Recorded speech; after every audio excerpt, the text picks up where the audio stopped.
Stop being a victim of your own mind. This is not a suggestion. This is a directive.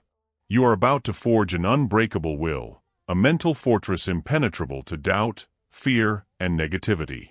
No more wavering, no more excuses, no more letting external circumstances dictate your internal state. Today, you cultivate ironclad mental resilience. Today, you take back control. Your transformation begins now. Chapter 1: The Myth of Instant Gratification. Why Resilience Matters. Listen closely. This isn't another soft-spoken self-help lecture. This is a detonation of comfortable lies. This is a direct assault on the flimsy mindset society has engineered within you. We are told constantly that happiness is found in ease. That comfort is the ultimate goal. That every desire should be instantly gratified. That's the myth. That's the lie that cripples potential. Here's the uncomfortable truth. Ease is the enemy of strength. Repeat that to yourself. Write it down. Ease is the enemy of strength. This world, with its one-click orders, its endless entertainment streams, its constant promises of quick fixes, it's designed to make you soft. It's designed to make you avoid the very things that build character, that forge power, that cultivate genuine fulfillment. You crave comfort. You chase the path of least resistance. You believe that avoiding struggle will lead you to joy. That's a dangerous fantasy. True strength, true satisfaction, true resilience, they are not found on the path of least resistance. They are found in the crucible. They are forged in the fire of challenge. They are built through the relentless pursuit of difficult things. You have a choice. You can continue to chase the fleeting high of instant gratification, or you can commit to the profound, lasting power of earned resilience. That's the key. Let's talk about the cost of choosing comfort. Let's talk about the insidious decay of mental fragility. Because mental fragility robs you of your potential. It doesn't just hinder your progress, it actively steals from your future. Think about it. When the smallest setback sends you spiraling, that's mental fragility. When criticism shatters your confidence for days, that's mental fragility. When the fear of failure keeps you paralyzed, unwilling to even try, that's mental fragility. You face a challenge at work, and instead of digging in, finding a solution, pushing through the discomfort, you disengage. You complain. You avoid. You miss the opportunity to learn, to grow, to prove your capability. Mental fragility robs you of that opportunity. You encounter a difficult conversation in a relationship, a moment that requires honesty, courage, and vulnerability. Instead of stepping up, you retreat. You shut down. You let resentment fester.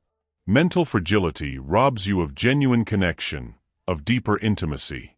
You set a goal, a fitness goal, a financial goal, a creative goal. The moment it gets hard, the moment discomfort arises, the moment the novelty wears off, you quit. You rationalize. You tell yourself it wasn't meant to be. Mental fragility robs you of achievement, of the profound satisfaction that comes from seeing a difficult task through to completion. This isn't about blaming you, it's about waking you up. It's not about being inherently weak, it's about allowing yourself to become weak through unchecked avoidance.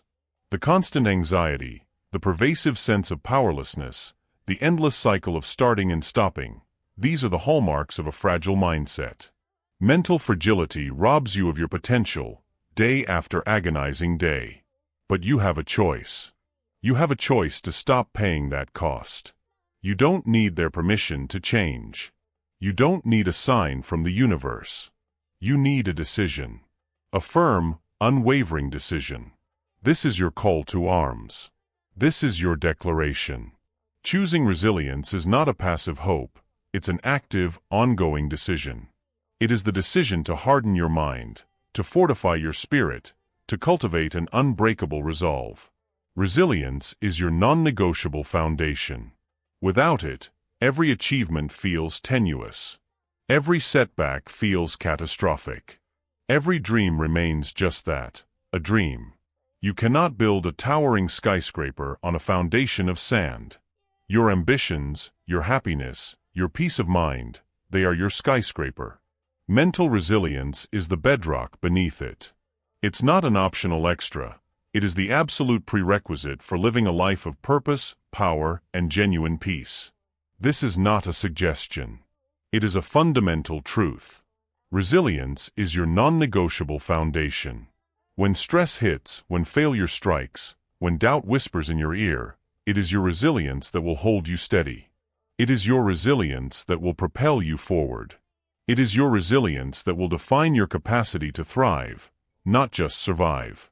You have a choice: to continue drifting or to stand firm, to be swayed by every wind or to be an immovable force. You don't need their permission to become unbreakable. You need your own commitment. It's not about avoiding pain, it's about becoming stronger than the pain. So let the myth of instant gratification crumble around you. Let the allure of comfort fade, because you are here to build something far more powerful, far more enduring. You are here to cultivate an ironclad mind.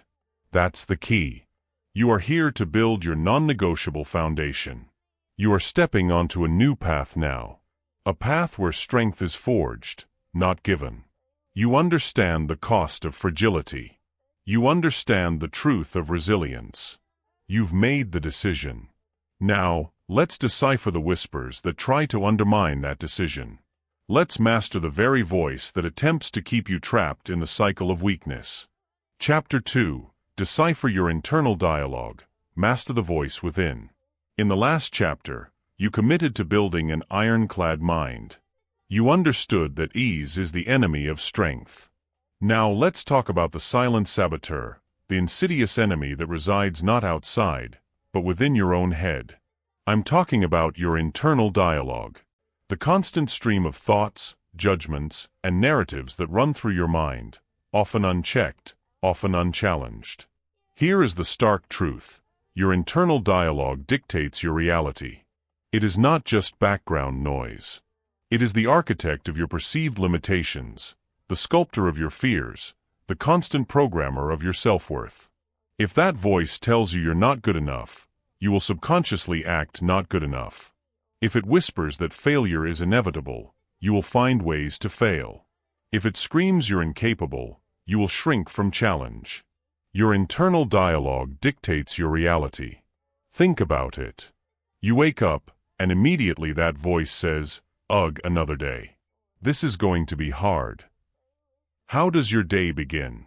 Sluggishly, begrudgingly. You face a new project, and the voice chimes in, "You're not smart enough for this. You'll mess it up." What's your confidence level? 0. You consider taking a risk, and the voice warns, "What if you look stupid? What will people think?" And just like that, you retreat. That's the silent saboteur at work. It's always there, always whispering, always shaping your world from the inside out. Common destructive internal narratives are everywhere. I always mess this up. I'm not as talented as them. It's too late for me. I'm not strong enough. I'll never get ahead.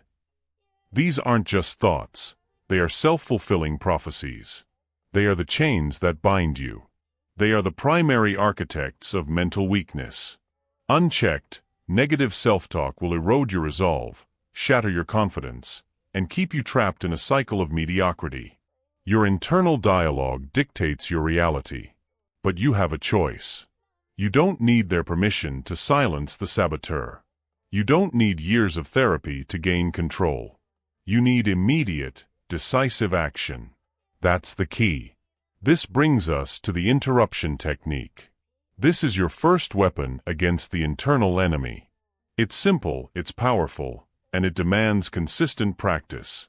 When that negative thought arises, when the silent saboteur begins its insidious work, you must immediately interrupt, reframe, redirect, interrupt. How do you interrupt? You physically or mentally stop the thought in its tracks. You can literally say "stop" out loud. You can snap a rubber band on your wrist. You can visualize a giant red stop sign. The goal is to break the pattern, to create a jolt, to prevent that negative loop from playing out to its inevitable destructive conclusion. It's not about ignoring the thought, it's about denying it an audience. It's about asserting your authority over your own mind. Interrupt. Reframe. Once interrupted, you immediately question the thought. Is it 100% true? Is it helpful? What's an alternative perspective? Instead of "I always mess this up," you might reframe it to "I've faced challenges before and learned from them. This is another opportunity to learn." Instead of "I'm not talented enough," you reframe to "I may not be an expert yet, but I am capable of learning and improving." This isn't about deluding yourself, it's about choosing a more empowering, more accurate interpretation of reality. You are actively searching for the truth, not just accepting the default negative. Reframe. Redirect. After reframing, you consciously and immediately redirect your focus. What action can you take? What positive step can you make? If you're struggling with a task, redirect to "What's the very next small step I can take?" If you're feeling overwhelmed, redirect to "What's one thing I can control right now?" This is about funneling your mental energy away from unproductive rumination and towards constructive engagement. It's about focusing on solutions, not problems. Redirect. This isn't a one-time fix. This is a consistent, daily practice. Every time that negative voice tries to take over, you must interrupt. Reframe. Redirect. That's the key. The more you practice, the faster you become. The faster you become, the less power that saboteur has. You have a choice. You don't need their permission to assert control over your own mind. It's not about eliminating thoughts. It's about choosing which thoughts you empower. Now, let's move beyond just stopping the negative. Let's actively forge your new narrative. You are the author of your mind. You are not a passive recipient of thoughts. You are the creator of them. Just as you built destructive patterns through repetition, you can build empowering ones. This involves consciously constructing and rehearsing empowering internal affirmations. This isn't fluffy, feel-good talk. This is neuroscience. Consistent repetition builds new neural pathways. It makes positive self-talk automatic. When you repeatedly tell yourself, "I am capable," "I am resilient," "I learn from every challenge," you are literally rewiring your brain. You are installing a new operating system. What does your new narrative sound like? It's declarative. It's present tense. It's powerful. I am decisive. I am persistent. I embrace discomfort. I am a problem solver. These are not wishes. They are statements of intent. They are the truths you choose to live by. How do you rehearse this new narrative? You speak it. You write it. You visualize it. You immerse yourself in it. Before you start your day, before you tackle a challenging task, before you face a difficult conversation, take a moment. Close your eyes. Speak your new narrative to yourself. Feel the words. Believe the words. This isn't about magical thinking. It's about intentional programming. It's about building a fortress of empowering beliefs within your own mind. You are the author of your mind. The silent saboteur thrives in the shadows of an unchallenged mind. By actively deciphering its lies, by ruthlessly interrupting its patterns, and by consciously forging a new powerful narrative, you reclaim your mental territory. This mastery of your internal dialogue is not just an exercise. It is an essential component of ironclad mental resilience. You are creating the inner environment where strength can flourish. That's the key. You've learned to control the voice within. You've begun to author your reality. But what happens when external reality crashes in, challenging your carefully constructed narrative? What happens when the world refuses to conform to your desires? In the next chapter, we will confront that head-on. We will learn to embrace what is, not what you wish. Chapter 3. Embrace the brutal truth. Reality is not optional. You've begun to master the voice within. You're interrupting the saboteur, forging a new narrative. That's powerful. But what happens when the external world refuses to cooperate?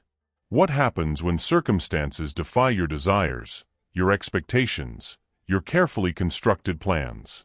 This is where many falter. This is where the illusion of control shatters, often leaving chaos in its wake. Listen carefully. You cannot control external events. Repeat that. You cannot control external events. This is the brutal truth. This is the illusion you must shatter within yourself. The weather, the economy, other people's decisions, unforeseen accidents, illness, loss, these are beyond your direct command. Yet, so many of you exhaust yourselves fighting against what is. You rage against traffic. You curse at bad news. You desperately try to manipulate people or outcomes that are simply not yours to control. This futile battle against reality is an immense drain on your mental energy. It's like trying to punch the ocean. You expend vast amounts of effort, emotion, and psychological capital, only to be left bruised, exhausted, and precisely where you started. Fighting against what is doesn't change what is. It only changes you, making you bitter, resentful, and utterly powerless. You have a choice. You can cling to the comforting but damaging illusion of control, or you can embrace the liberating power of what you can control. That's the key. And what can you control? You control your response, not the event. This is the cornerstone of mental resilience in the face of uncontrollable forces. The market crashes. You don't control that. But you control how you react. Do you panic and sell everything? Or do you calmly assess, plan, and adapt? A project fails. You don't control the factors that led to its collapse. But you control your response. Do you descend into self-pity? Or do you analyze, learn, and pivot? Someone betrays you. You don't control their actions. But you control your response. Do you carry perpetual resentment? Or do you process the hurt, set boundaries, and move forward? You control your response, not the event. This is where your power resides. This is where true freedom begins. You don't need their permission to stop fighting external battles you cannot win. You only need your own unwavering commitment to focus your energy where it actually matters. It's not about being passive, it's about being strategic. This leads us directly to the power of acceptance. This is not about condoning. It is not about resigning. It is about acknowledging what is, as it is, without judgment or resistance. Radical acceptance is the foundational step to problem-solving and emotional liberation. It's the ruthless honesty required to move forward. Acceptance is not surrender, it is strategic. When you accept a difficult truth, you are not saying, "I like this," or "this is okay." You are simply saying, "This is the reality I am currently facing." This simple act instantly frees up immense mental energy. Instead of burning fuel fighting the truth, you now have that fuel available to deal with the truth. Consider a diagnosis of a serious illness. Resisting it, denying it, raging against "why me?" These emotions are understandable, but they are unproductive. They keep you stuck in a state of victimhood. Radical acceptance means, "I have this illness. This is my reality now." From that point of acceptance, you can then strategically ask, what are my options? What can I do to manage this? What resources are available? Acceptance is not surrender, it is strategic. It's the pivot point from victim to agent. Another example, a business deal falls through. Instead of dwelling on "if only I had done X differently," or "this isn't fair," which are forms of non-acceptance, you accept, the deal is off. Now, from that place of clarity, you can strategically think, okay, what's my next best move? Who else can I approach? What did I learn from this process? Acceptance allows you to drop the heavy baggage of what should be and deal with what is. That's the key. You have a choice. You don't need their permission to be honest with yourself about your current reality. This discipline is paramount. It's not about being happy about every situation. It's about being honest about every situation. The profound benefit of embracing this brutal truth is action from clarity. When you accept reality, when you release the illusion of control, your path becomes clear. Clarity fuels effective action. All that energy previously wasted on resistance, on denial, on anger at what cannot be changed, is now available for purposeful, impactful action. Acknowledging the brutal truth empowers you to make smarter decisions. When you truly accept the current economic climate, you stop making financial plans based on wishful thinking and start making them based on reality. When you accept a team member's limitations, you stop getting frustrated and start strategizing how to best utilize their strengths or mitigate their weaknesses. Clarity fuels effective action. It's not about being cold or emotionless. It's about being pragmatic. It's about being efficient with your most valuable resources, your time, your energy, your mental processing power. When you're clear on what is, you can allocate your energy wisely. You can stop chasing phantom solutions and start investing in real ones. You can stop hitting your head against a brick wall and start looking for the door. That's the key.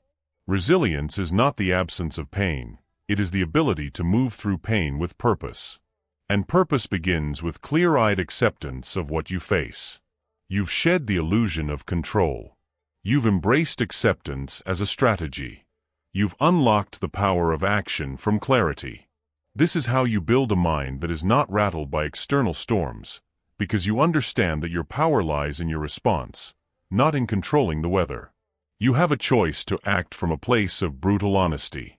Now, you will inevitably face events that trigger intense emotional responses. These are natural. But how you manage those responses, how you choose to engage with them, that is the next level of mental resilience. We will not be victims of our emotions. We will master them. Chapter 4, The 24-Hour Rule. Own your emotional response. You've learned to silence the saboteur within. You've embraced the brutal truth of reality. Now, let's confront the next challenge, the emotional tidal wave. Life will hit you. Disappointments, frustrations, betrayals, losses, these are not exceptions, they are guaranteed.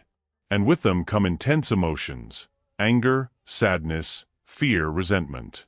These are natural. They are human. But here's what you must understand. Emotion is temporary. Your response is permanent. That intense surge of anger, that crushing wave of sadness, that paralyzing grip of fear, these emotions are fleeting by their very nature. They rise, they peak, and they recede. But a reactive, impulsive response born in the heat of that moment? That response can leave lasting scars. A relationship destroyed by an angry outburst. A career opportunity lost due to a fear-driven retreat. A financial decision made in panic. These are the permanent consequences of temporary emotions gone unchecked. Emotion is temporary. Your response is permanent. Intense emotions, if unchecked, hijack your rational mind. When you are flooded with anger, your logical prefrontal cortex goes offline. Your primal brain takes over. You operate on instinct, on fight or flight. You say things you regret. You make decisions you later lament. You become a puppet to your amygdala, a victim of your own neurochemistry. That is not resilience. That is reactivity. That is surrendering control. You have a choice. You can allow yourself to be swept away by every emotional tidal wave, leaving a trail of destruction in your wake. Or you can learn to navigate those waters with discipline and foresight. That's the key. You don't need their permission to master your emotional responses. You need a protocol. This brings us to the pause and process protocol, the 24-hour rule. This is your critical buffer between stimulus and response. This is your mental fortress against impulsive, regrettable actions. When faced with a situation that triggers intense emotion, your immediate, non-negotiable directive is this: pause before you react.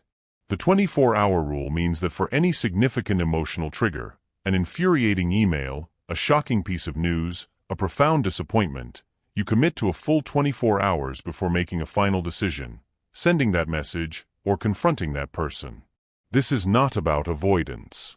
This is about strategic delay. When an emotional trigger hits, consciously pause. Do not immediately respond. Do not immediately engage. Observe the emotions without judgment. Feel the anger. Feel the frustration. Acknowledge the surge. But do not act on the surge.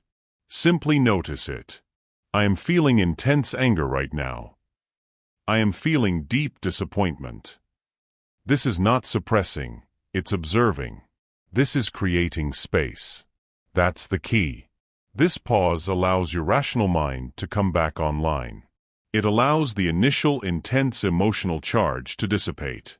It gives you the necessary distance to see the situation with clarity, rather than through the distorting lens of raw emotion. Delay reactive decisions. Always. Think of it this way: your immediate emotional response is often a raw, unfiltered first draft. And you never publish a first draft of anything important without revision, without reflection. The 24-hour rule is your built-in revision period for your emotional responses. It's not about being emotionless. It's about being intelligent with your emotions. You have a choice. This discipline is non-negotiable if you want to cultivate ironclad mental resilience. It's not about ignoring your feelings. It's about giving yourself the grace and the power to respond thoughtfully, rather than react impulsively. Pause before you react. Once you've paused, once you've created that critical space, you move into strategic emotional release. You cannot just bottle up intense emotions. That leads to internal pressure, anxiety, and eventual explosion. Process, don't suppress. This is crucial. Within that 24-hour window, you actively engage in healthy, constructive methods for processing and releasing those strong emotions. This isn't about wallowing, it's about processing. It's about moving the energy through you, not letting it fester within you. What are these methods? Journaling. Grab a notebook and write. Don't filter. Don't censor. Just pour out every raw, unedited thought and feeling related to the trigger. Get it out of your head and onto the page. This externalizes the emotion, giving you perspective. Focused breathing. When emotions are intense, your breath becomes shallow and rapid. Consciously slow your breath. Practice deep, diaphragmatic breathing.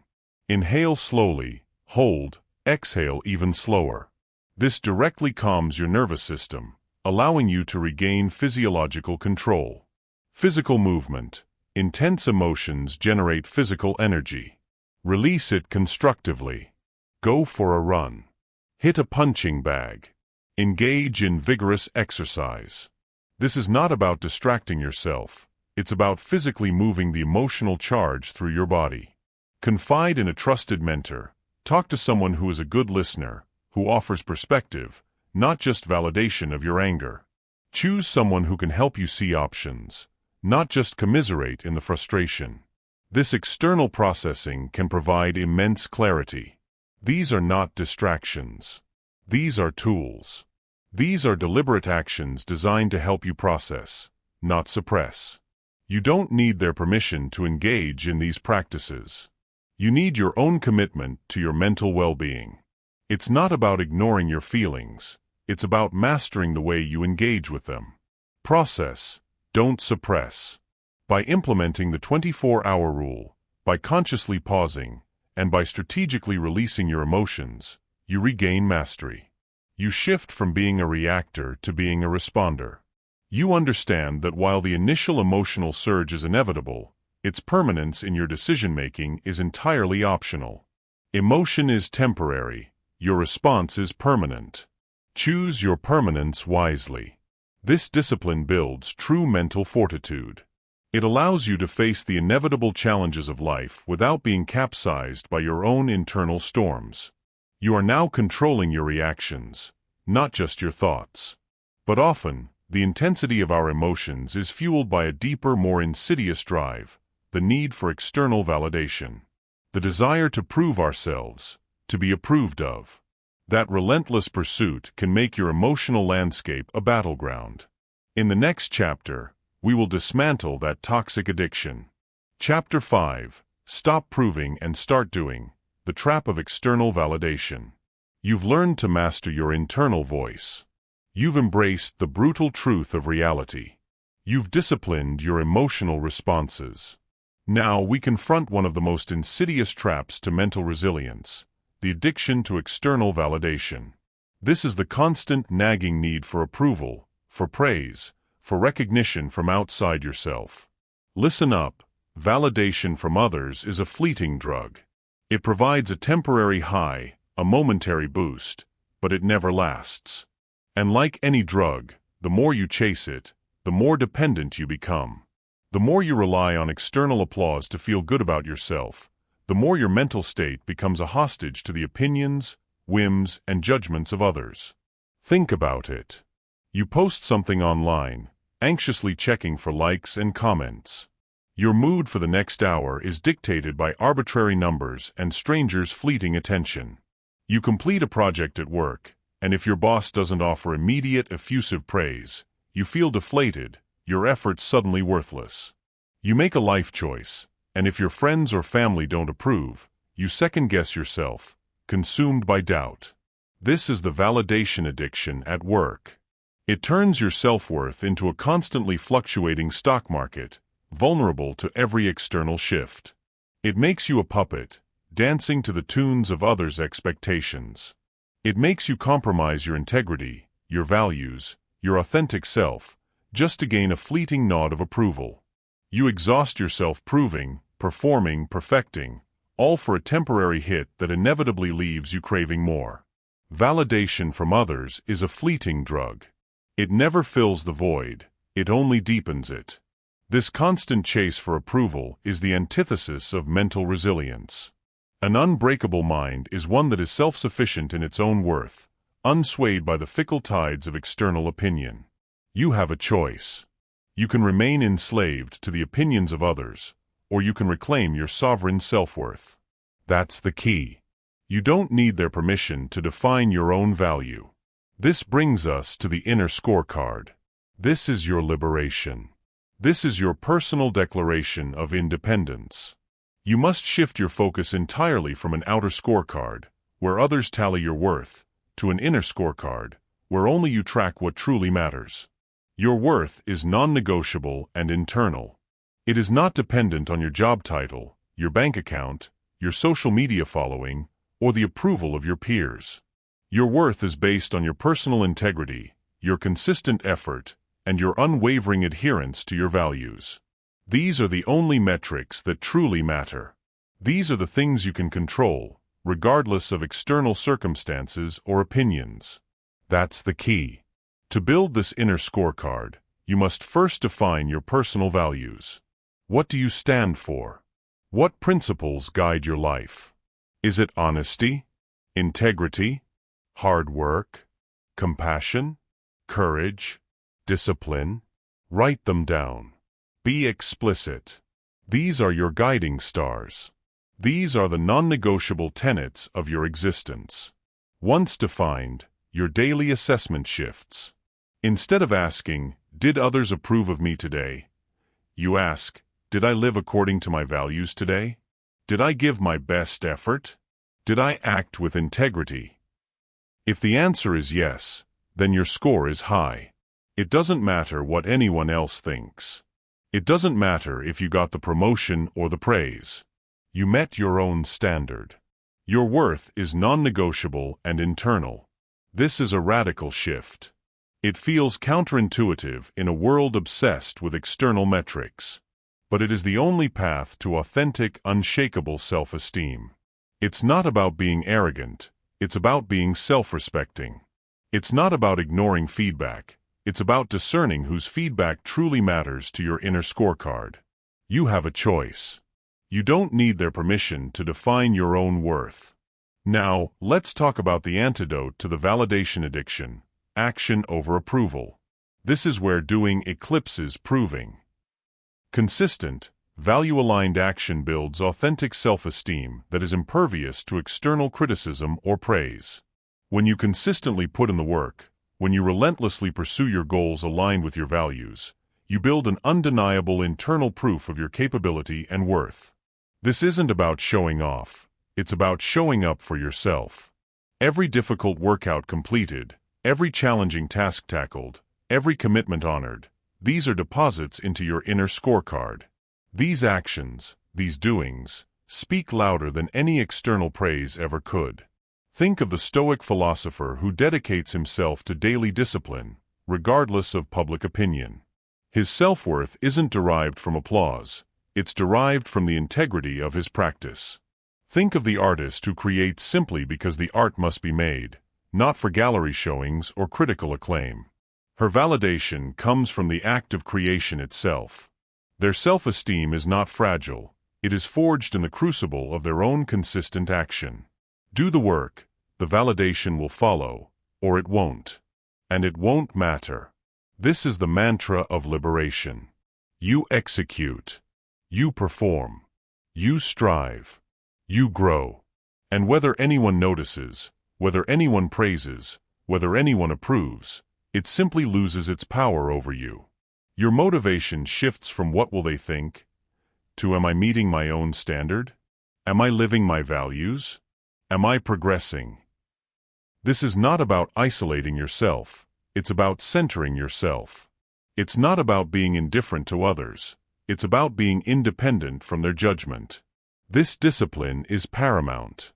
You have a choice. By stopping the desperate proving and committing to relentless doing, you cultivate a profound internal strength. You build a self-worth that no external force can diminish. You become truly unbreakable. You are now directing your energy where it generates true power. You've stopped proving and started doing. You've centered your worth internally. But how do you sustain this? How do you make this internal power a permanent, automatic feature of your life? It's through the deliberate construction of daily habits.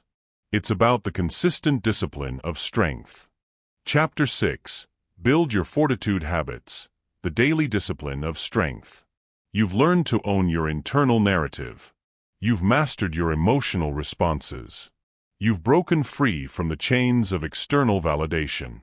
Now, we move from understanding to implementation. How do you embed these principles into the very fabric of your being? How do you ensure that your newfound strength isn't just a fleeting insight, but a permanent part of who you are? The answer lies in relentless, deliberate practice. Listen carefully. Resilience is built, not bestowed. Nobody is simply born tough. That's another comforting lie that keeps you passive, waiting for some mystical moment of transformation. The truth is, mental resilience is a skill. It is meticulously built, one consistent, daily habit at a time. Every single resilient person you admire has cultivated that strength through deliberate effort, through repetitive action, through consistent exposure to controlled challenge. Resilience is built, not bestowed. You have a choice. You can continue to believe in the myth of innate toughness, thereby excusing your own lack of discipline. Or you can embrace the empowering truth that you can, and must, actively build your resilience. That's the key. You don't need their permission to become tough. You need your own commitment to the daily grind of self-mastery. It's not about waiting for strength, it's about creating it. This brings us to the pillars of mental toughness. These are the key daily disciplines that will fortify your mind, hardening your resolve and sharpening your focus. Your daily habits dictate your mental strength. Pillar 1. Intentional discomfort. This is about actively seeking out small, manageable doses of physical or mental discomfort on a daily basis. Why? Because your comfort zone is where resilience goes to die. By willingly stepping into discomfort, you train your mind to push through resistance, to tolerate unease, and to understand that discomfort is temporary and rarely catastrophic. Examples: cold showers. Start with 30 seconds, then 60, then longer. That initial shock, that urge to retreat, that's your comfort zone screaming. Pushing through it, even for a minute, builds grit. Challenging workouts. Don't just go through the motions. Push for that extra rep, that faster pace, that longer duration. Embrace the burn. Take the stairs instead of the elevator. Walk when you could drive. Engage in focused, deep work for an extended period without distraction, even when your mind screams for a break. The why is simple. You are deliberately expanding your tolerance for difficulty. You are teaching your brain that you are capable of enduring, and even thriving when things get hard. Your daily habits dictate your mental strength. Pillar 2. Mindful presence. In an age of constant distraction and mental chatter, the ability to simply be present is a superpower. Mindful presence is about intentionally anchoring yourself in the here and now, observing your thoughts and feelings without judgment, and reducing the noise that constantly pulls you away from focus and peace. Meditation is the ultimate practice here. Start small. 5 minutes a day. Focus on your breath. When your mind wanders, and it will wander, gently bring it back to your breath. This is not about emptying your mind, it's about training your attention. It's about building the mental muscle of focus and awareness. It allows you to observe your thoughts and emotions without being consumed by them, a skill critical for the 24-hour rule we discussed earlier. The why is this: a mind constantly jumping between past regrets and future anxieties is a weak mind. A present mind is a powerful mind. It's a mind capable of clarity, focus, and unwavering calm under pressure. Your daily habits dictate your mental strength. Pillar 3. Continuous learning. A stagnant mind is a fragile mind. The world is constantly evolving, and so must you. This isn't about formal education. It's about a daily commitment to intellectual growth, to curiosity, to expanding your understanding. Read challenging books, nonfiction, philosophy, history. Listen to educational podcasts. Engage in deep, thoughtful conversations. Learn a new skill, even if it's just for 15 minutes a day. Solve complex problems. Actively seek out perspectives that challenge your own. The why is profound. Continuous learning keeps your mind agile, adaptable, and open to new solutions. It equips you with broader perspectives, helping you see challenges not as insurmountable obstacles, but as puzzles to be solved. It combats intellectual complacency, which is another form of mental fragility. Your daily habits dictate your mental strength. These are your pillars. But knowing them isn't enough. You must build them. And that requires non-negotiable routines. This is where consistency above intensity becomes your mantra. You must establish your own personalized, non-negotiable daily routines that integrate these fortitude-building habits. These are not optional activities. These are foundational. These are your commitments to yourself, commitments that you honor regardless of how you feel, regardless of external circumstances. Choose 1 or 2 small habits from each pillar. For example, intentional discomfort, a 2-minute cold shower every morning. Mindful presence, 10 minutes of guided meditation after the shower. Continuous learning, 15 minutes of reading a challenging book before bed. The key is consistency, not perfection. Consistency is the currency of resilience.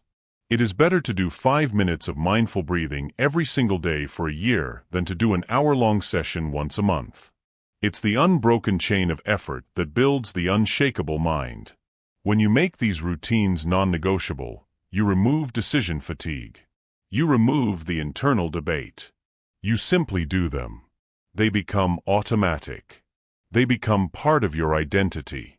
And through this consistent, deliberate practice, you are not just performing habits, you are literally rewiring your brain. You are building the physiological and psychological architecture of an ironclad mind. You don't need their permission to establish these routines. You need your own absolute commitment. It's not about being a robot, it's about being disciplined enough to free yourself from the tyranny of fleeting moods and impulses. Consistency is the currency of resilience. You are now building the daily structure of an unbreakable mind. You are forging resilience, not wishing for it.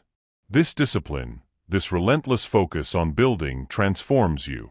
And as you become stronger, you will inevitably face more challenges.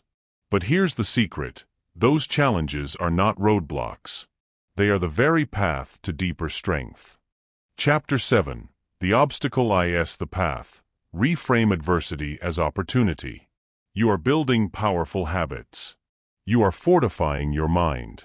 But here is the unavoidable truth: life will still present obstacles.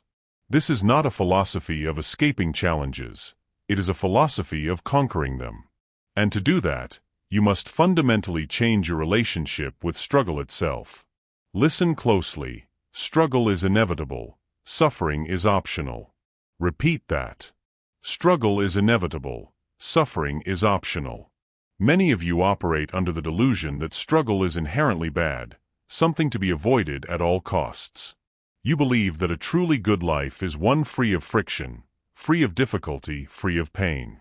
That is a dangerous, debilitating fantasy. Struggle is the forge in which strength is hammered out. It is the curriculum of growth. It is the friction that polishes a dull surface into a gleaming one. To avoid struggle is to avoid growth. To resist struggle is to invite suffering. Because when you resist the inevitable, when you curse the difficulty, you compound the external challenge with internal turmoil. That's the key. Think of it. The athlete avoids the hard training, never develops the muscle. The entrepreneur avoids the tough decisions, never builds the robust business. The individual avoids the difficult conversations, never cultivates the deep relationships. In each case, the avoidance of struggle guarantees weakness, guarantees stagnation. Struggle is inevitable. Suffering is optional. You have a choice. You can resent the struggle, or you can embrace it as your greatest teacher. You don't need their permission to see adversity differently. You need your own commitment to a radical shift in perspective. It's not about wishing away the hard times. It's about seeing them for what they truly are, opportunities. This leads us to the alchemist's mindset. This is the mental framework of actively seeking growth and learning within every setback. An alchemist transforms base metals into gold. Your job is to transform pain into power. Repeat that. Transform pain into power. When a setback occurs, a failure, a rejection, a loss, your default reaction might be despair, anger, or self-pity. The alchemist's mindset interrupts this. It immediately asks, what is the lesson here? How can I use this? What strength can I extract from this adversity? This is not denial of pain. It is the active appropriation of pain for growth. That's the key. Consider historical figures. Viktor Frankl, imprisoned in concentration camps, found meaning and purpose in the darkest of circumstances.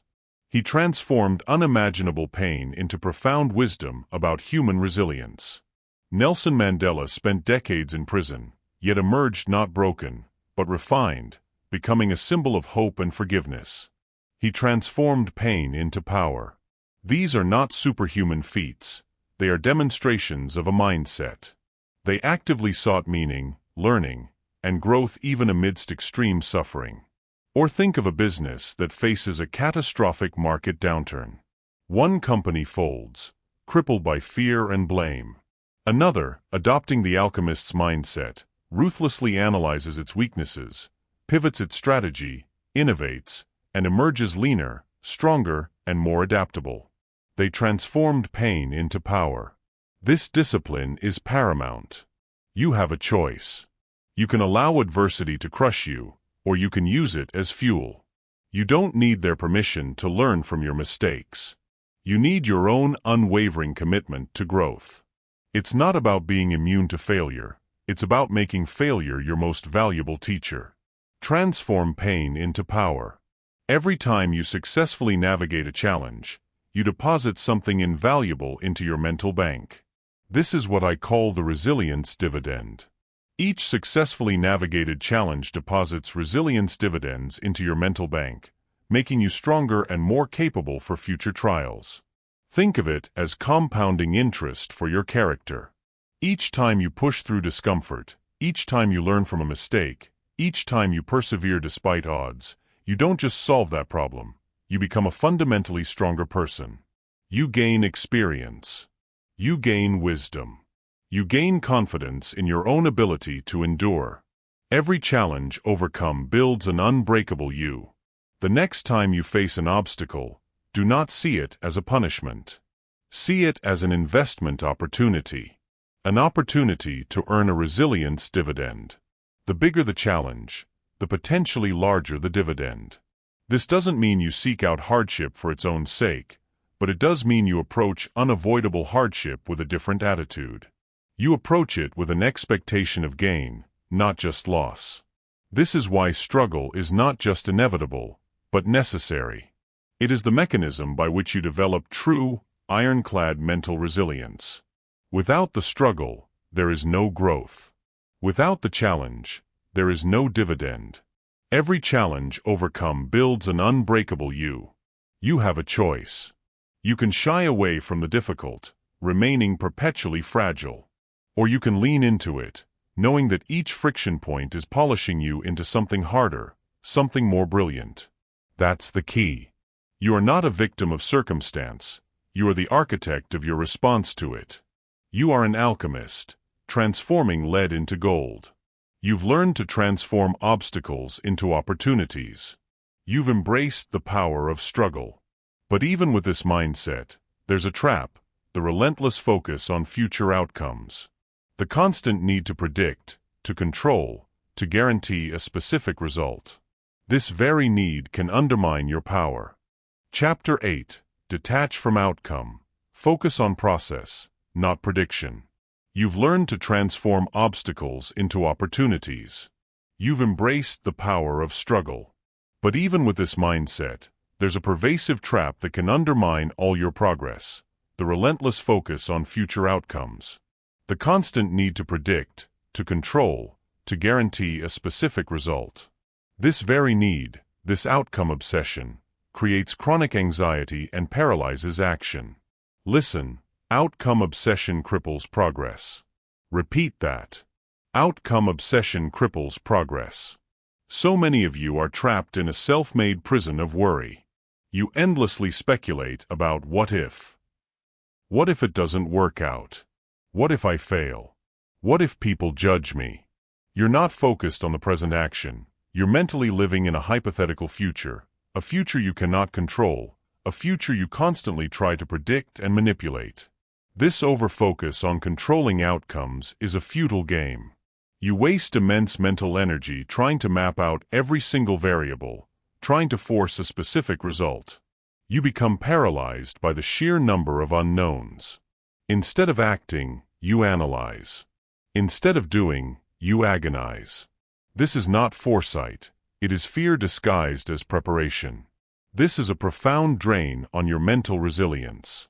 Outcome obsession cripples progress.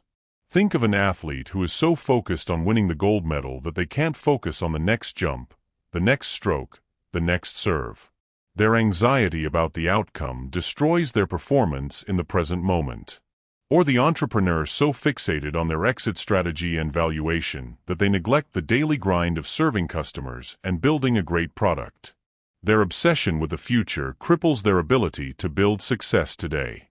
You have a choice. You can remain enslaved to the anxiety of an uncertain future, or you can liberate yourself by focusing on what truly matters, what you can control. That's the key. You don't need their permission to redirect your focus. You need your own discipline. It's not about being naive, it's about being effective. This brings us to the power of the process. This is your mental fortress against the tyranny of future fears. Shift your focus entirely. Master the process. The outcome will follow. Repeat that. Master the process. The outcome will follow. Your only true point of power lies in the immediate task, the present action, and your consistent effort. Dedicating yourself entirely to the process is where true control and mastery lie. You cannot control the result of your job application, but you can control the quality of your resume, your cover letter, and your interview preparation. You cannot control the market's reaction to your new product, but you can control the quality of its development, its marketing, and your customer service. When you fully immerse yourself in the process, when you bring your full attention and effort to the task at hand, the anxiety about the outcome naturally diminishes. Why? Because you are doing everything within your power. You are executing with excellence. And that, in itself, is a victory. That is where you build confidence. That is where you build genuine capability. That's the key. This discipline is paramount. It's not about ignoring your goals.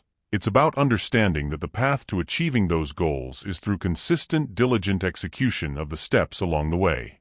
Your job is not to guarantee the finish line. Your job is to run the mile you're in with absolute commitment. Master the process. The outcome will follow. You have a choice. You don't need their permission to dedicate yourself to the present task. You need your own fierce commitment to excellence in the now. It's not about being irresponsible. It's about being truly responsible for what you can control. Now, let's talk about how to achieve this immersion. Release the future's grip. This is about intentionally detaching from future worries and past regrets. Both pull your mental energy away from the only moment you have any power, the present. The past is fixed. The future is unwritten. You gain nothing by endlessly replaying past mistakes or obsessing over future uncertainties. These mental excursions are profound energy leaks. You must bring your full mental energy to the current moment and the immediate task at hand. Live in the effort, not the expectation. Repeat that. Live in the effort, not the expectation. How do you do this? Mindfulness. Re-engage with the mindful presence techniques we discussed earlier. When your mind drifts to a past regret or a future worry, gently but firmly bring it back to the present. Focus on your breath. Focus on the sensation of your feet on the ground. Focus on the sounds around you. Single tasking. Resist the urge to multitask. When you're working on a report, only work on that report. When you're having a conversation, only focus on that conversation. When you're eating, only eat. This trains your brain to focus, to concentrate, to be fully present. Daily review.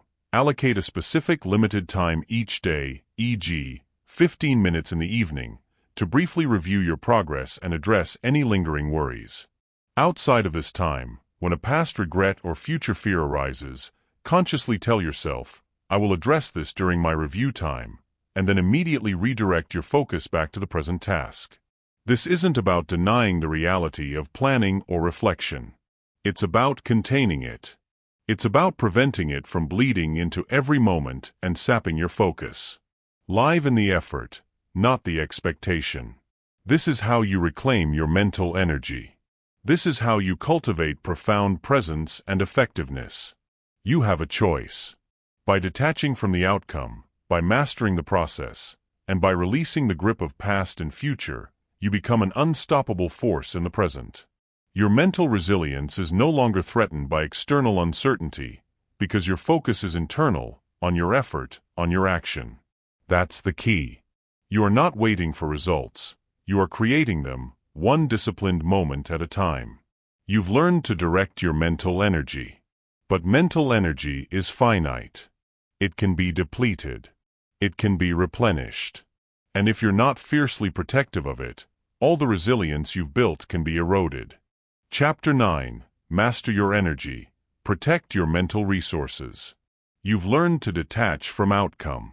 You're committed to the process. You're building your fortitude habits. All of this demands energy. But here's what many overlook. Your mental energy is your most valuable asset. Repeat that. Your mental energy is your most valuable asset. It is not limitless. It must be strategically managed, fiercely protected, and deliberately replenished. Many of you treat your mental energy like an endless well. You spend it carelessly, exposing yourself to constant drains, only realizing its finite nature when you're completely exhausted, burnt out, and your resilience crumbles. You cannot build or sustain an ironclad mind if you are constantly operating on fumes. This is not about being weak, it's about being strategic. Think of it as a battery. Every decision you make, Every emotional response you process, every challenge you face, every distraction you engage with, these draw power.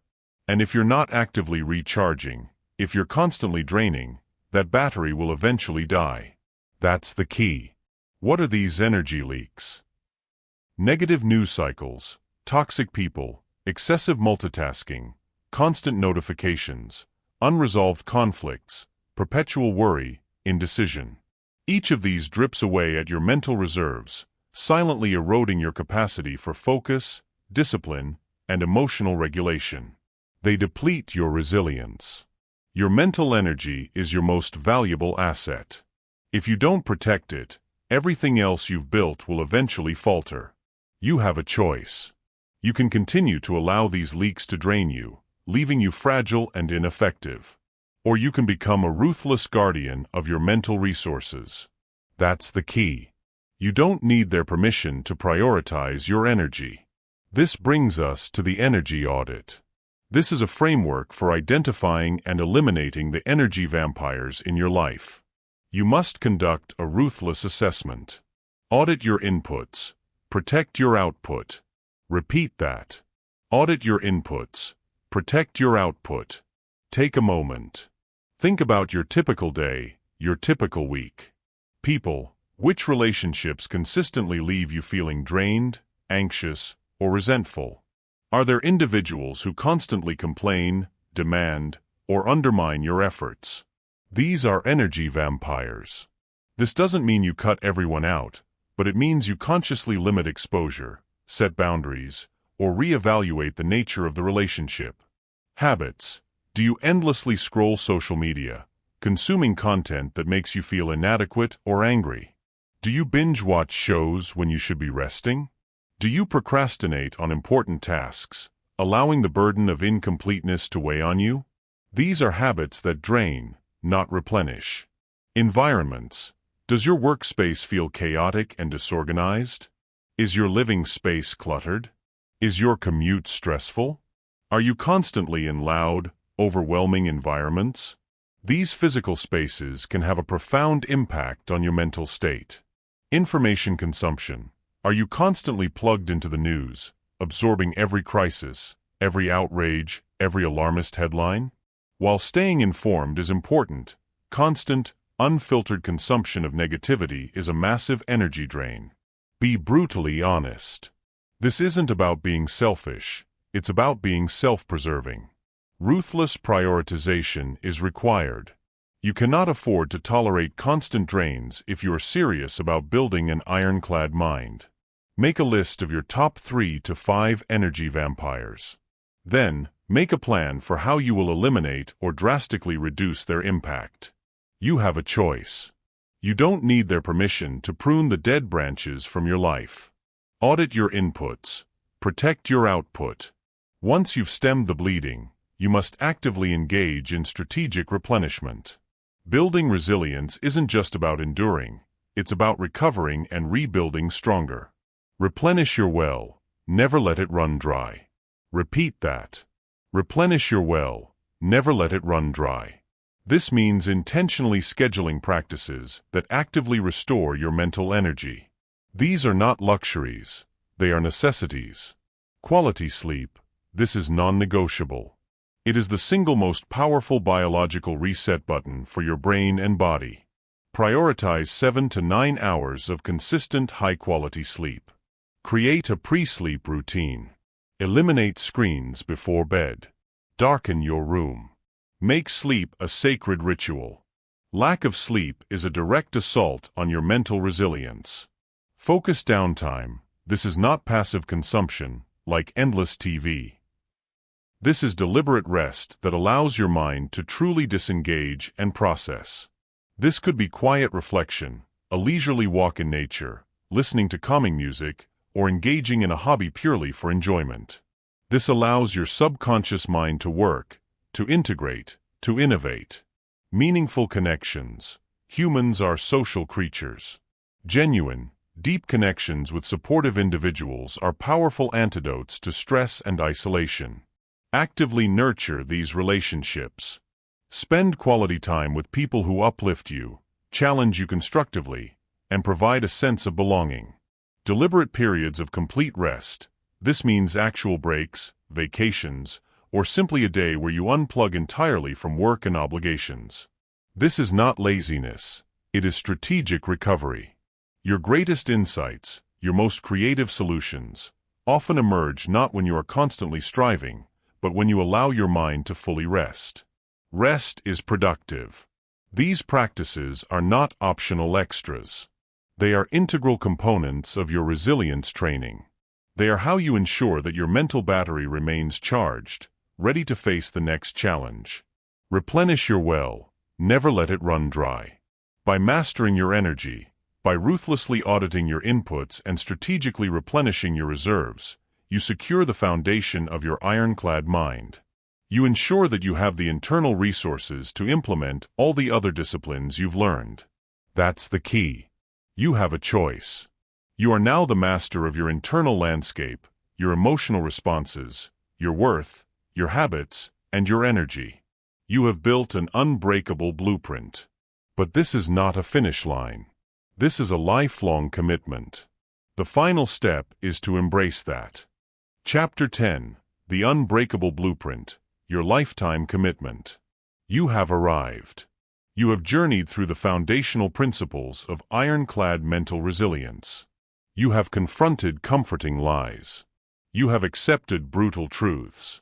You have armed yourself with strategies and disciplines. But before you conclude this journey, there is one final critical understanding you must internalize. Resilience is not a destination. Repeat that. The journey of resilience is infinite. It is not a one-time achievement. You don't get a badge and then stop. This isn't a course you graduate from and forget. Cultivating mental resilience is an ongoing, lifelong practice. Challenges will continue. Adversity will present itself. Life will throw new curveballs. But here's the profound difference. Your ability to meet those challenges, to weather those storms, to adapt and overcome, will evolve. The journey of resilience is infinite. To believe otherwise is to set yourself up for disappointment and a relapse into fragility. You have a choice. You can view this as a temporary fix, or you can embrace it as a permanent commitment to your own growth and strength. That's the key. You don't need their permission to commit to a lifetime of self-mastery. Think of it like physical fitness. You don't go to the gym once and declare yourself strong for life. You don't eat one healthy meal and claim perfect health forever. Strength and health are maintained through consistent, ongoing discipline. Mental resilience is no different. It requires continuous attention, consistent practice, and a perpetual commitment to refining your internal fortress. It's not about eradicating problems. It's about making yourself more powerful than any problem. You now possess a powerful resource, your personal resilience toolkit. Throughout these chapters, we've forged essential tools. You now possess the tools. Use them. Let's recap what you've acquired. The clarity of truth. You know that ease is the enemy of strength. You understand that mental fragility robs you of your potential. You know that resilience is your non-negotiable foundation. This foundational understanding anchors everything. The mastery of mind. You can decipher your internal dialogue. You know how to interrupt, reframe, redirect the silent saboteur.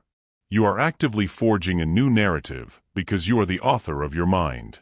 The power of acceptance. You embrace the brutal truth. You control your response, not the event.